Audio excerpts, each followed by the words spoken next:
over-under on Steph Curry tonight is 28.5 points. You going over or under? I'm going over, like him when he's shooting behind the three-point line, because that is his post-Jimmy Butler number. Again, going from 22 prior to Jimmy to 27 after. That means it's the law of averages. He's probably going to go above that, especially knowing that this is a big game. He wants to continue to find ways to rest, especially if they win this one. Marcus Morris, Jimmy Butler's number is 21.5 points. Last seen limping on Sunday. Over or under? I like Jimmy Buckets to go over, right? He understands he needs to be aggressive offensively.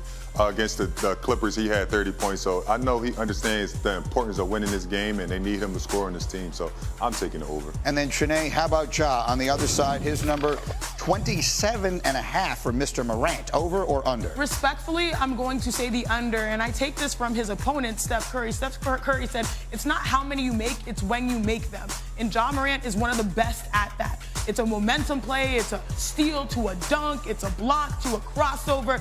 Those are the type of plays that will keep them in this game. So I'm going under respectfully. Look, I mean, this play-in has been an outstanding addition for the NBA. I think that is almost unanimously agreed upon. The reality, however, of it is surviving and advancing. It has sort of an NCAA tournament kind of feel. So I'm going to, on a scale of 1 to 10, how would you describe your level of confidence that the Warriors win? This is a Warriors team. People are talking about winning the West. They got to win one game tonight before they can even think about that. Otherwise, their season could end on Friday.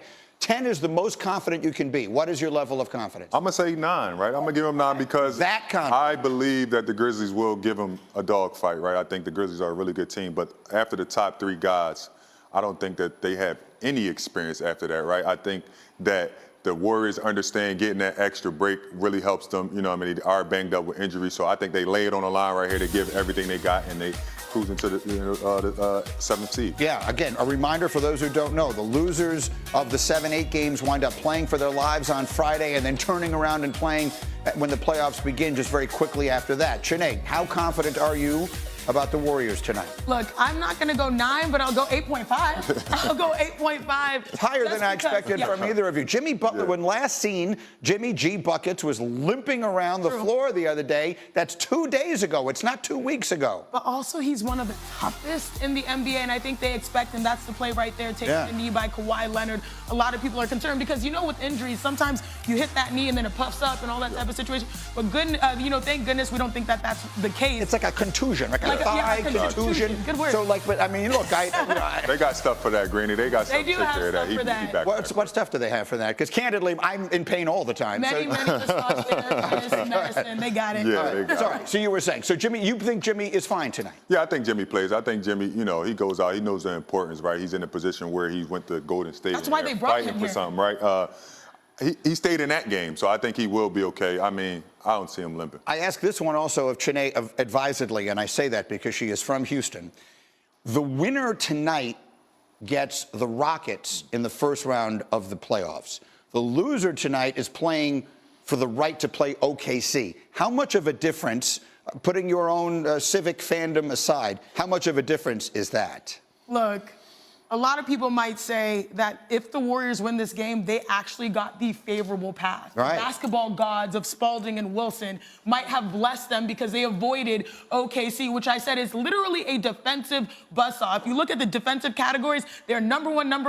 Everything. Then they've got the number 1 player in SGA, who, like I said, wakes up and has 30-piece. And then, of course, they've got, J-Dub, and they've got multiple players. So the Warriors going up and getting this one win. You saw how much they wanted to win the final game of the regular season versus the Los Angeles Clippers. This is a beauty of the play-in.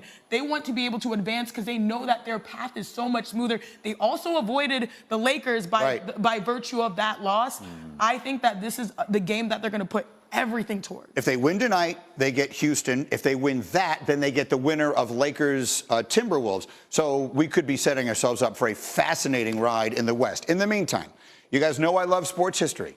Do you know what happened 60 years ago today?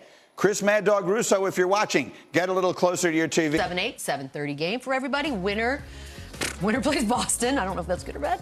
Loser plays the winner of the 9-10, which would be between the Bulls and the Heat. So we got Trae Young, who we know he just loves big game moments. On the other side, we got Paolo Banchero, who is having a career year. And I have to ask you, Chandler, upper hand in this game goes to whom? I think me and Lou said it yesterday, we kind of like the Hawks in this game just because big game, Trae Young. He's been in the spotlight before. He has dominated the game like this at MSG, so this is kind of a walk in the park for him in Orlando. But listen, the Magic are a 5-point favorites, and they have two extremely versatile wings in Paolo and Wagner. They slow you down. They kind of a clash of styles here. The Magic, they play slow. They're methodical. They're 28th in points per game. The Atlanta Hawks, 5th in 28 in points. So it's a lot of scoring versus a lot of slow down offense, a lot of ISO ball.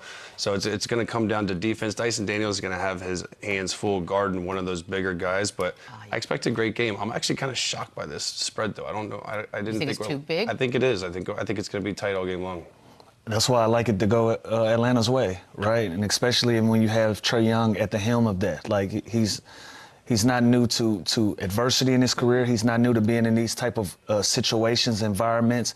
Like Chandler just mentioned, this is possibly a walk in the park for Trae Young, considering the places that he's played for deciding basketball games and it not being in Orlando. And so for that, I give the Atlanta Hawks the upper hand. You know, this is a team that's three years removed from, you know, the Eastern Conference Finals with a lot of those same pieces, and they found themselves in a play-in game. I think they understand what it takes to get them to the next level. I'm wondering, it is funny to read the line, the winner gets to play Boston, because it doesn't sound like you really won anything at that point. But I'm wondering if one of these teams, and we know the injuries and everything that happened to Orlando, should one of these teams feel more pressure to extend their season? Okay, it should be that. Atlanta, yeah, you have a star who's at the crossroads with his organization. You got to figure out whether they're going to put more pieces around him to be successful, or they're going to have a real conversation this summer and figure out another landing spot for him, you know. And I think some of that is determined based on these next couple of games. You know, where do the Atlanta Hawks go in their future from here? With Orlando, on the flip side of that, is you have young stars. You still have some leeway to build, to continue to figure out where you're going to go with your roster, where you're going to go with the future of your organization. And so you basically got the perfect storm. You know, you got a 7-8 year vet on a team that's trying to figure it out, trying to figure out the best way to help him win basketball games. And then on the other side of that, with Orlando, you got a team that's trying to build out superstar level guys. And so I think the pressure is going to go to Atlanta naturally from that. Yeah, I think there's always been reports of Trae Young. Are they going to move off from him? Is he going to stay there? Always. Is he the guy? So I think this is kind of a big statement postseason run that he can make and kind of solidify his future in Atlanta. If not, I think, yeah, it's a possible shopping situation. I think both futures are bright for both of these teams. The health of Jalen Johnson, Atlanta, is obviously extremely important. He's a guy that got a lot better. Obviously had the shoulder surgery, is not available. Can this #1 pick, can he pan out? Can he turn into something that they can also be he can be a franchise type of piece. So there's a lot of questions in Atlanta. What's his name again? Russia Shea. But yeah, I mean, and then on the other side, Orlando Magic, they're not fully healthy either. They're missing the other Wagner. They're missing Jalen Suggs. So they're missing some pieces too. But the future, they both have a lot of young, bright pieces and assets. Let's just, whoever makes it to the first round, do one of these teams, in your eyes, Lou, have a better chance of, making the first round something, which is, 5 games or more?